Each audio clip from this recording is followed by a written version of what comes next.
So hello guys, welcome back to YouTube channel SK Technivation. एक और UP scholarship की एक और वीडियो में आपका स्वागत है। सो वीडियो किसके रिगार्डिंग होने वाली है आप थंबनेल में देख पा रहे होंगे कि छात्रवृत्ति फॉर्म भरने से पहले छात्र रखें इन बातों का ध्यान। मैं कुछ इंपॉर्टेंट चीज़ें आपको बताऊंगा सर्कुलर के थ्रू कि अगर आप फॉर्म फिलअप करो तो इन चीज़ों पर ध्यान रखो, नहीं तो आपका छात्रवृत्ति नहीं आएगा, पैसा नहीं मिलेगा आपको। तो इन चीज़ों को मैं सोच रहा हूँ आपको कवर कर दूँ ताकि आप ध्यान रखो इन बातों का।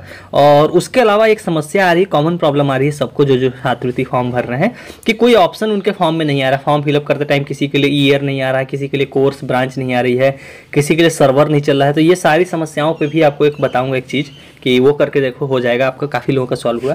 सो चलिए चलते हैं वीडियो की तरफ बिना देर किए। वीडियो थोड़ी लंबी हो सकती है लेकिन पूरा देखना, तभी आपको जानकारी मिलेगी पूरी की पूरी।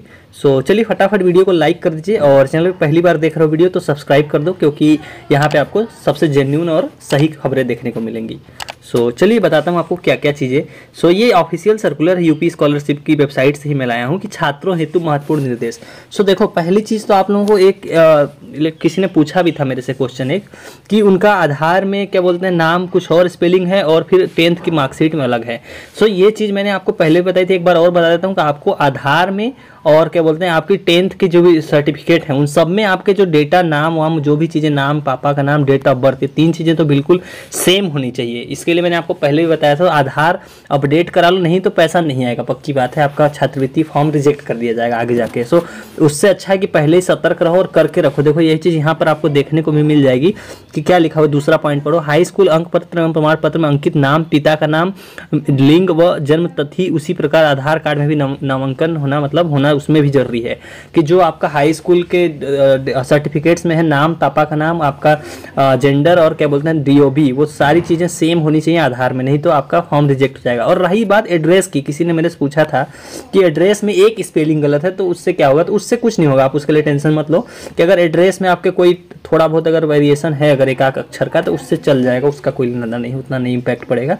बस आधार और क्या बोलते हैं ये चीज़ सेम होनी चाहिए। अब दूसरे पॉइंट पे कवर करते हैं। दूसरा पॉइंट क्या है कि मेक श्योर करो कि जो आपका आधार है ना वो लिंक होना चाहिए आपके बैंक अकाउंट से। अगर नहीं है तो अभी के अभी करा लो, अभी 5 तारीख है आज, अभी भी 4-5 दिन का टाइम है, तो ये करा लो, तभी आप वही अकाउंट दो जो आधार लिंक हो। नहीं तो पैसा क्या होगा ना, ऐसे लोगों का रिटर्न चला जाएगा, नहीं आएगा उस अकाउंट में पैसा। ये बहुत जोर दे रहे हैं इस बार। सो ये चीज़ आप करा लो अगर नहीं कराया अभी तक, क्योंकि ये देखो आप ये लिखो। और 2 चीज़ें कराना है आपको कि एक तो बैंक अकाउंट में आधार लिंक कराना, दूसरा काम आपको करना है कि आधार में आपका मोबाइल नंबर लिंक होना चाहिए। आधार में जो है कि अपना मोबाइल नंबर 50 रुपये लगेंगे आपको, ये जाके करा लो आधार में अगर आपका मोबाइल नंबर लिंक नहीं है, क्योंकि OTP आएगा तभी आप फॉर्म फिलअप कर पाओगे। सो ये दूसरा पॉइंट हो गया। अब तीसरा पॉइंट क्या है कि आपका जो अकाउंट होना चाहिए ना, बैंक अकाउंट आप जो दे रहे हो वो आपका क्या होना चाहिए, एक्टिव स्टेट में होना चाहिए। ऐसा नहीं होना चाहिए कि खाता बंद हो रखा हो, उसमें कुछ ना कुछ ट्रांजैक्शन करके रखो तो बेस्ट रहेगा, क्योंकि एक्टिव रहेगा नहीं। बैंक क्या करेगा, आपका खाता कहीं अगर बंद कर दिया हो तो छात्रवृत्ति का पैसा आएगा लेकिन उसके अंदर नहीं जा पाएगा और रिटर्न चला जाएगा। सो इस चीज़ के बचने के लिए आपको ये करने की जरूरत है। और ये चीज़ आपको यहाँ पर इस पॉइंट में देखिए लिखा भी है, तीसरी वाले पॉइंट को आप कवर अगर पढ़ो तो वो चीज़ लिखी हुई है। और तीसरी बात की क्या बोलते हैं आपका क्या होना चाहिए कि हाँ OTP वाली बातें तो आपको मैंने पहले बता दी। और क्या बोलते हैं आपको देखिए एक चीज़ ये कवर बहुत इंपॉर्टेंट है, छात्र अपना आवेदन ऑनलाइन करने के पश्चात एवं टेम्प्रेरी लॉक करने से पूर्व अपना संपूर्ण विवरण, ये सब सारी चीज़ें अपना देख लें अच्छे से, तभी फॉर्म को मतलब फाइनल लॉक करें। यही चीज़ लिखा हुआ है ताकि, क्योंकि बाद में आप गलती करने का, और क्या बोलते हैं अपना आवेदन स्वयं भरें और क्या बोलते हैं पासवर्ड भी स्वयं याद रखें। यदि कोई त्रुटि है तो उसके सुधार करने के उपरांत ही आवेदन पत्र को ऑनलाइन सबमिट करें। हाँ वही है जो मैंने आप लोगों को कई लोगों को कमेंट्स में बताया था कि जैसे फॉर्म आप फिलअप कर रहे हो, मान लो अगर आप तक जब तक सबमिट नहीं किया है उसके पहले तक मान लो आपसे कोई गलती हो रखी है तो कोई ज़रूरत नहीं है आपको सबमिट करने की। फॉर्म को सही करो तब सबमिट करो। गलत अगर आपको पहले पता चल गया तो क्यों सबमिट करना है आपको, सबमिट ही मत करो या दूसरा रजिस्ट्रेशन कर लो। ये एक अच्छा तरीका है, मैंने कई लोगों को कमेंट्स में बताया। और क्या बोलते हैं ये प्रिंट लेने वाली समस्या, देखो कई लोग कर रहे हैं प्रिंट नहीं निकल रहा, तो प्रिंट कैसे निकलेगा। देखिए प्रिंट निकलने का एक रूल है कि सबमिट होने के 3 दिन बाद आपको फाइनल प्रिंट आपको मिलेगा। ऐसे नहीं कि आज आपने सबमिट किया और आपको प्रिंट लेने का ऑप्शन आ जाएगा। सो प्रिंट कब लिया जाएगा, जैसे आप आज 5 को फॉर्म कंप्लीट करो तो 8 को आपको प्रिंट होगा। तो एक तरह से ये भी समझ लो कि आपको 10 तक, मतलब अगर तो 7 तक आप फॉर्म फिलअप कर लो, 2 ही दिन का टाइम बचा है, क्योंकि 10 तक आपको प्रिंट ही निकलेगा। उसके बाद भरोगे शायद प्रिंट ही ना मिले तो कोई फायदा नहीं होगा। और क्या बोलते हैं ये वास्तविक, ये सब तो आप लोग जानते ही हो कि फीस वीस क्या क्या सबमिट करनी है। और उसके अलावा कुछ इंपॉर्टेंट पॉइंट यहाँ पे भी ये है कि हाँ, जैसे मान लो किसी ने मेरे से पूछा कि सेमेस्टर में मान लो अगर फेल है, मान लो किसी सब्जेक्ट में फेल हैं, कि आप सेकेंड ईयर में गए हो, सेकेंड सेमेस्टर के 1-2 सब्जेक्ट में बैक आ रखी, फेल हो रखे हो, तो क्या फॉर्म भर सकते हो?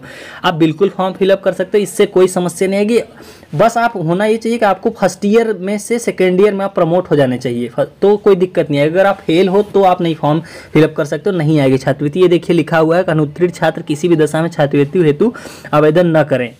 ये देखिए चीज़, वही चीज़ लिखी हुई है।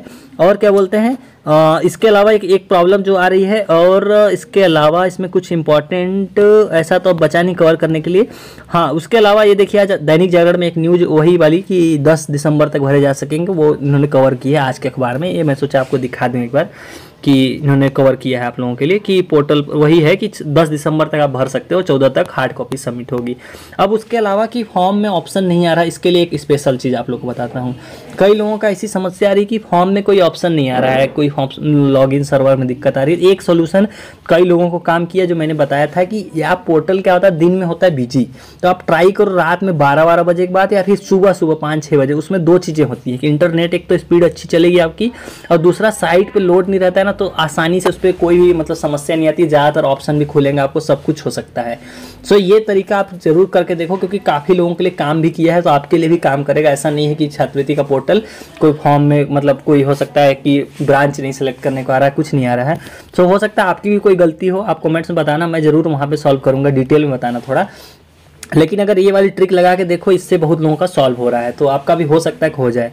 सो चलिए गाइस, इस वाली वीडियो में इतना ही। उम्मीद करता हूँ आपको सारी जो इन्फॉर्मेशन मैंने दी है इंपॉर्टेंट, वो सारी आपको अच्छी लगी हो, और जो जो चीज़ें मैंने बताई हो जरूर कर लेना, नहीं तो छात्रवृत्ति से वंचित रह जाओगे इतना फॉर्म फिलअप करने के बाद भी। सो ये सारी चीज़ें कर लेना, और कोई समस्या हो तो आप कमेंट्स में पूछो, मैं सबको ही आंसर करता हूँ, मेरा एक रूल है, मैं सबको जवाब देता हूँ।